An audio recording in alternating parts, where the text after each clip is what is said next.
चोपडा कृषी उत्पन्न बाजार समितीमध्ये सोयाबीनची आवक जवळ शुक्रवारी 150 क्विंटलपर्यंत होती. 3000 ते 4400 उच्यामध्ये गेलेले.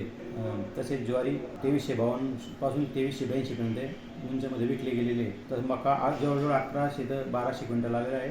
1604 पासून 1801 पर्यंत जास्तीत जास्त भावाने विकला गेलेला आहे. नाही, अजून आवक वाढण्याची शक्यता आहे. अजून बऱ्याच शेतकऱ्यांकडे मका शिल्लक असून ते आता पुढच्या हप्त्यापासून मका उत्पादन मोठ्या प्रमाणात असून आवक वाढण्याची शक्यता आहे.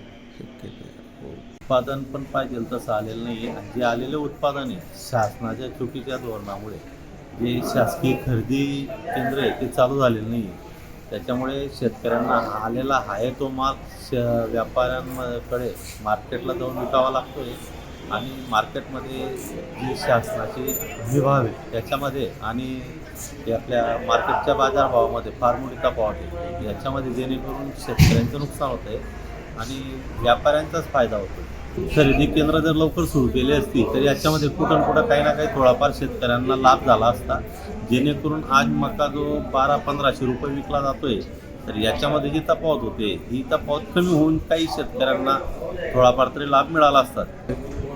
शासकीय केंद्र सुरू झालेलं नाही. सुरू झालं असतं तर काहीतरी शेतकऱ्यांचा फायदा झाला असता आणि सोयाबीन हे पीक म्हणजे कमीत कमी 6000 तरी भाव पाहिजे सोयाबीनला तर परवडतं. यावर्षीचं उत्पादनही कमी आलं, अवकाळी पावसामुळे नुकसानही झालं आणि परत भावसुद्धा नाही आहेत. 3500-4000 रुपये भाव आहेत सोयाबीनला. शेतकऱ्यांची वाईट परिस्थिती आणि मोदी सरकार ते मोदी सरकार पूर्ण शेतकऱ्यांच्या विरोधात आहे. शेतकऱ्यांना तर काँग्रेसच बरी होती म्हणायची वेळ आलेली आहे. शेतकऱ्यांच्या कोणत्याच मालाला भाव नाही, मक्याला भाव नाही, सोयाबीनला भाव नाही, कापसाला भाव नाही, कुठल्याच माल.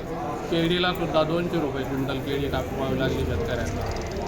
कुठलंच धोरण नाही आणि मार्केट कमिटीचंही लक्ष नाही व्यापाऱ्यांवर, केळीच्या व्यापाऱ्यांवर कंट्रोल नाही आहे.